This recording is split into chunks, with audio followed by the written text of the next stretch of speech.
My name is Patrick Woodford. I'm in my middle to late 40s. I live in London. My home is in Chester Square, and my business, an antique shop, is in Bond Street. I was first married at 18 to Elizabeth. Now I'm married to Helen. But in between, there have been Nancy, Josephine, Laura, and Betsy. Or did Betsy come before Laura? Well, it doesn't matter. I have 9 children, 2 or 3 grandchildren, and a Rolls-Royce motor car. And that's about all I can tell you about myself. It's a full life.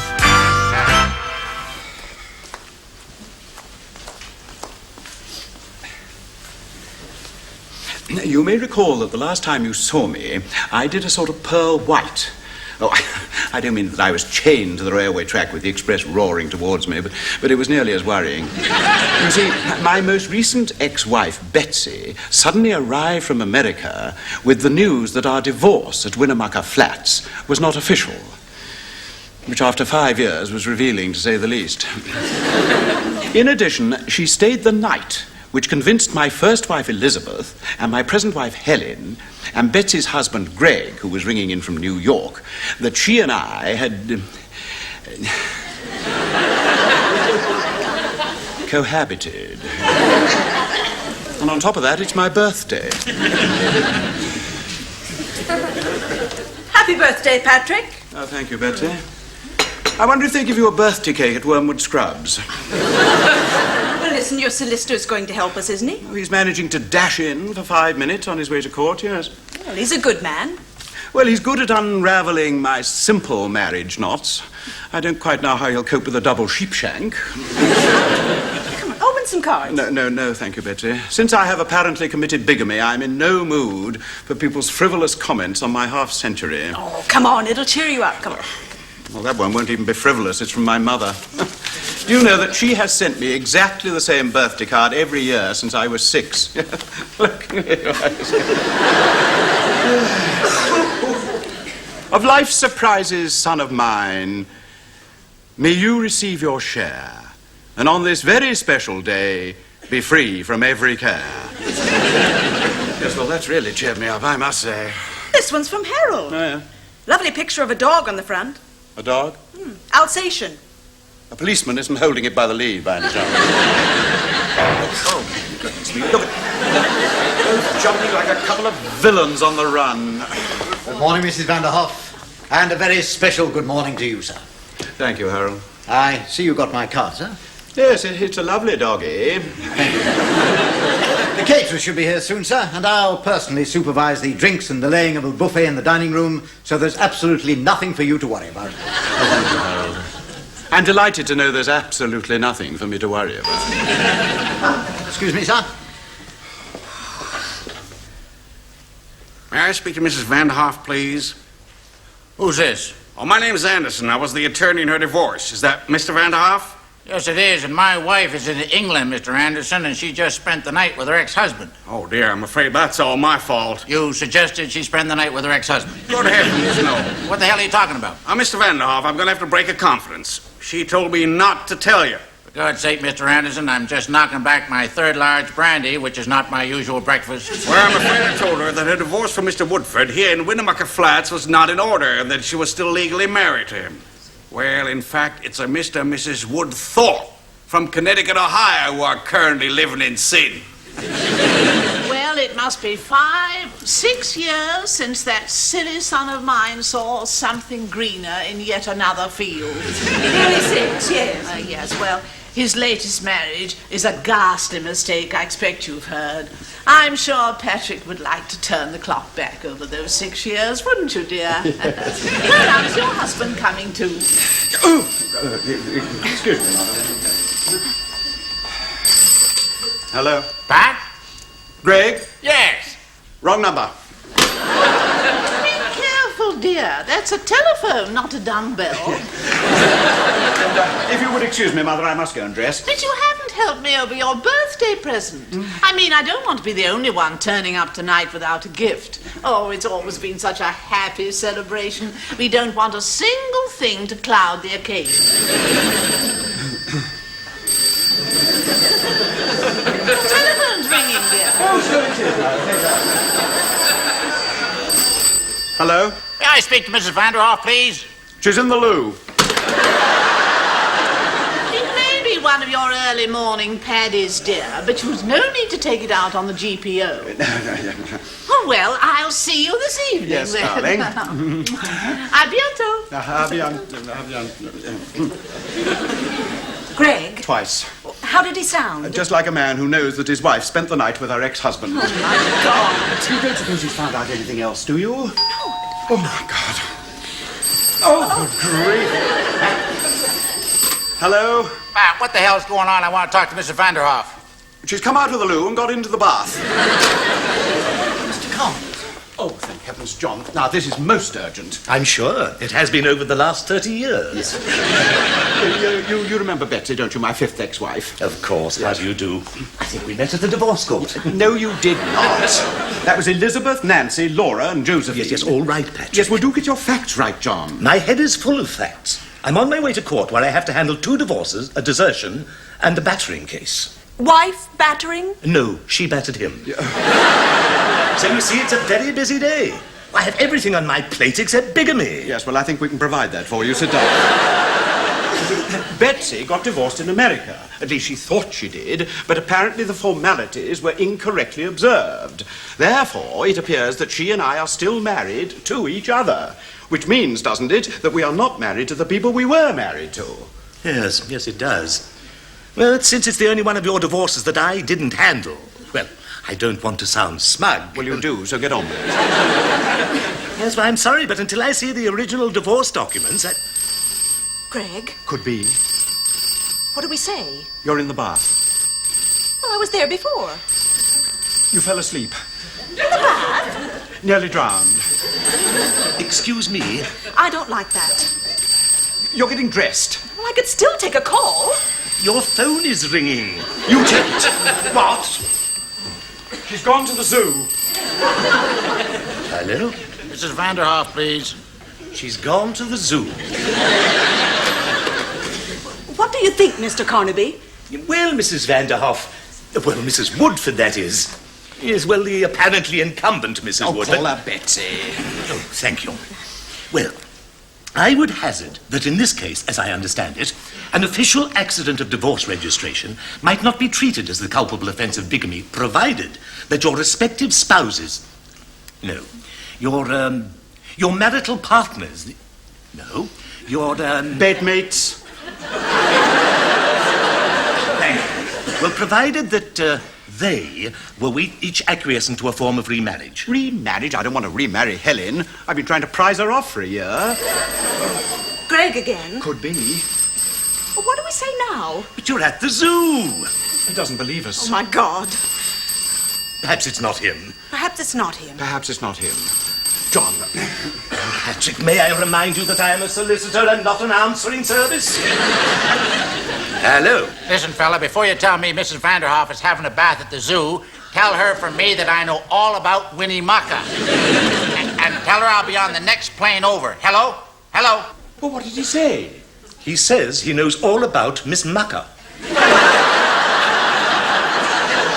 Maka? Miss Maka. Her Christian name is Winnie. Winnie Maka. That's the lady. And now, if you'll excuse me, Patrick, I shall be late for court. No, look, John. You have stood by me through 6 marriages. 6 marriages, yes. But please remember, even Henry VIII did not commit bigamy. God, the whole world has gone mad in the last 24 hours. I wish to heaven I was 10 again and punching tickets with my new bus conductor's outfit. But, darling, it's probably all for the best. All for the best. Well, Greg and I have been going through a bad patch recently, and, well, even if you and I were divorced, there's no guarantee that he'd remarry me. But I want to remarry Elizabeth. But, darling, at breakfast this morning, it was just like old times, yelling at each other over the coffee. Greg's no fun in the morning. He just sits there sad and solemn behind his New York Times, munching his laxative cereal. And you'd have the twins back again. Oh, darling, you would love little Theodore. He's a real boy, tough and so destructive. Well, you may not want to get divorced, but I do. And what is more, I can do it straight away. You only have to live apart for 2 years, and you and I could not live further apart than Chester Square and Central Park. Both couples must consent. All right, I'll do the 5-year one. We've been separated for nearly 6. Aha. And aha to you. What do you mean? Patrick, you make one move in that direction and I will sue you for adultery. Adultery? Well, if you and I are still married, what the hell do you think you've been committing with Helen for 3 years?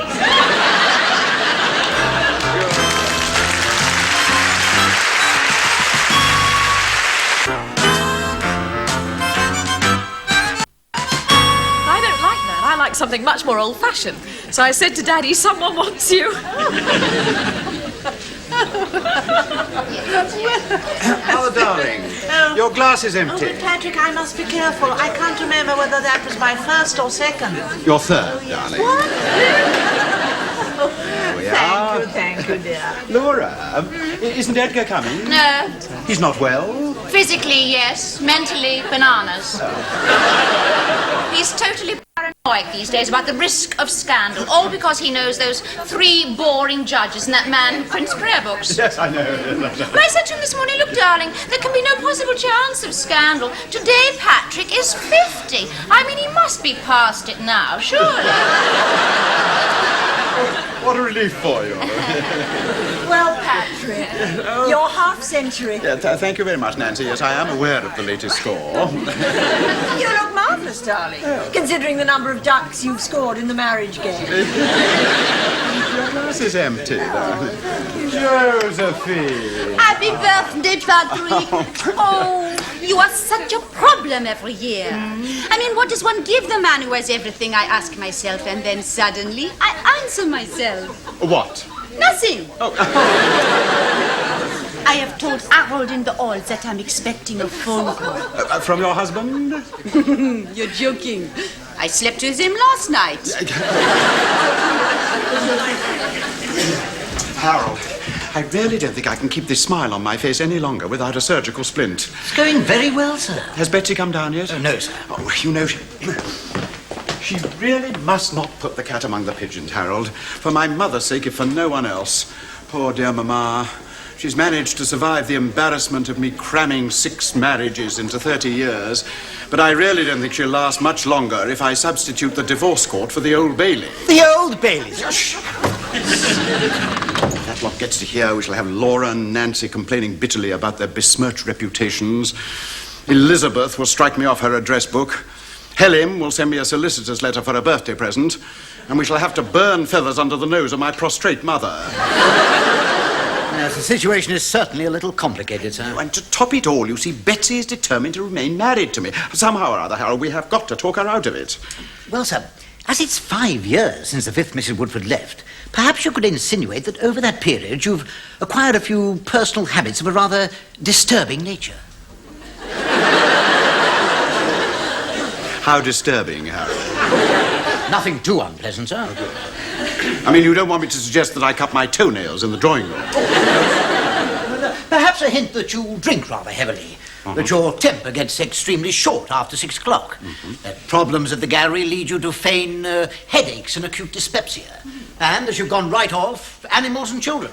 And who better to add to the destruction of your reputation than... My ex-wives. Brilliant, Harold. Yes, they're all in nice, cosy, bitchy moods this evening. Those disturbing reputations, Harold, came very readily to mind. You're not by any chance suggesting that they might be true. Heaven forbid, sir.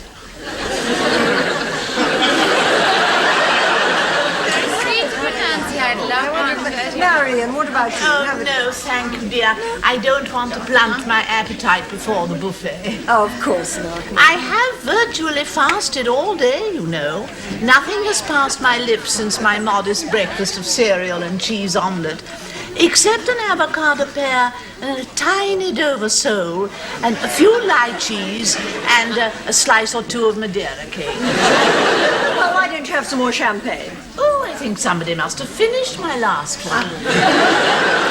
Josephine, Margaret, darling, would you excuse me just one moment? Josephine, I know it's some years now since we were married, but during that time, there must have been 1 or 2 minor imperfections in my makeup. Can you think of 1 or 2? But you cannot bear a breath of criticism. Well, at 50, I thought it might be good for the soul. Do you want the details of your bad habits during the day, or shall I include some of those in bed as well?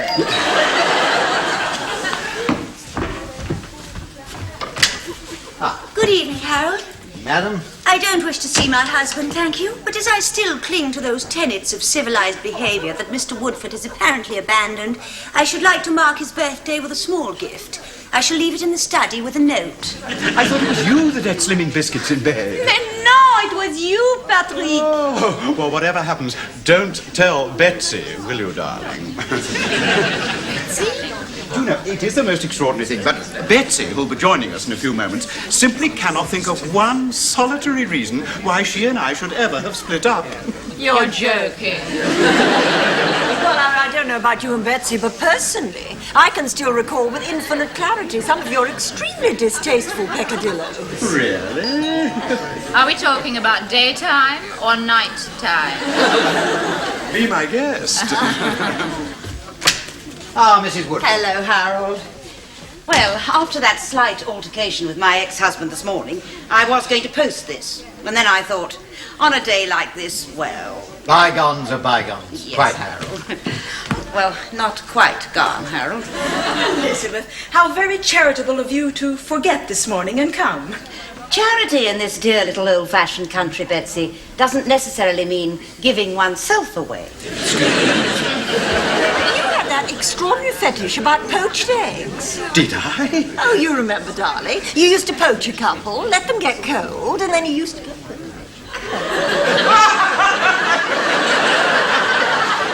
Well, I don't do that now. They're far too expensive. And you also had this extraordinary fetish about rhubarb. Rhubarb? Mm-hmm. Every time he saw a stick of rhubarb... That's right, yes. Well, so long as you both remember to tell Betsy. I mean, not a word to Betsy. Mr. Woodford. Oh, excuse me one moment. Yes, Harold. You and Patrick still married? Yes. That's a mistake and a tragic one at its best, but I think it's best we leave things as they are.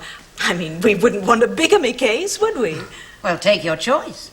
5 years for bigamy or a life sentence with Patrick. But if Patrick and I were never married, he won't have to divorce me and I won't get a penny. How do I...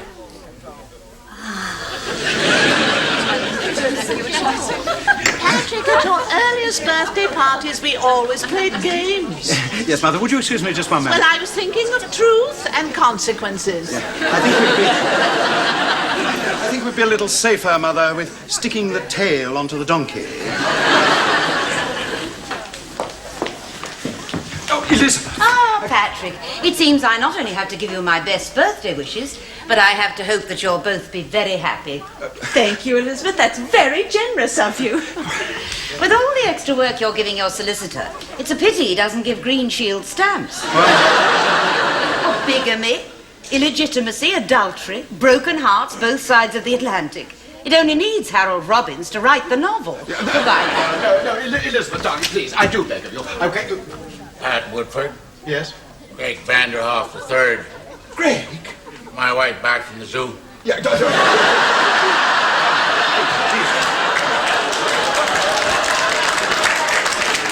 Oh, you got a party in there, huh?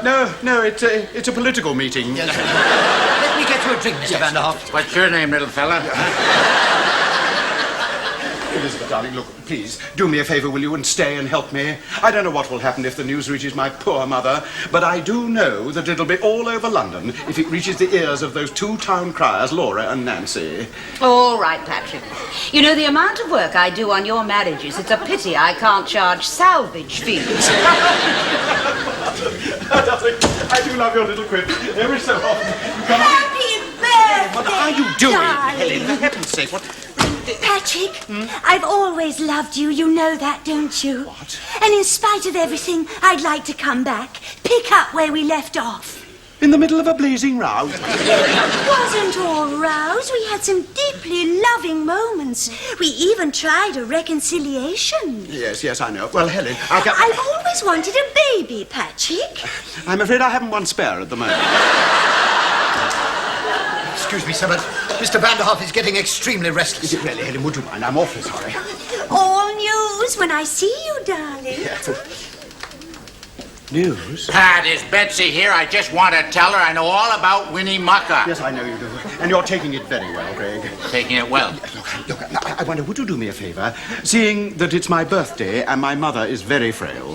Is that the champagne or the jet lag? When we go into the sitting room, could you pretend that we're still friends? That everything is hunky-dory? Sure, Pat. Why not, huh? Fine, thank you so much. After you, pal. Poached eggs and rhubarb. And slimming biscuits. I don't believe it. Betsy! Greg! Hi, doll. Patrick, I'm a happy woman. Oh, I'm so glad, Mother. I had you rather late in life, but when they put you in my arms, all pink and wrinkled, I said to myself, let me just see his 50th birthday and I'll die happy. Hi, Mother. Do try and hang on till tomorrow, will you? Who is this gentleman? I'm Pat's friend, ma'am. Friend? This is my first trip to England, and it's been worth every cent, even though it did start out a bit sour. Sour? Why was that? Yeah, you've already wished me a happy birthday, Helen. I also said I'd always wanted a baby. That reconciliation we tried one wonderful night.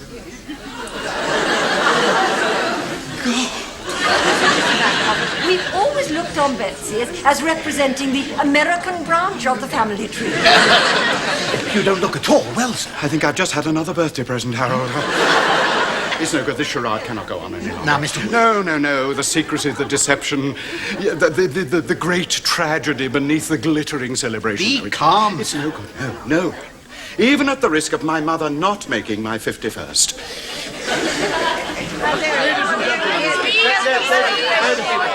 Ladies and gentlemen, please, at the risk of spoiling this joyous occasion, I must be honest. He's 51.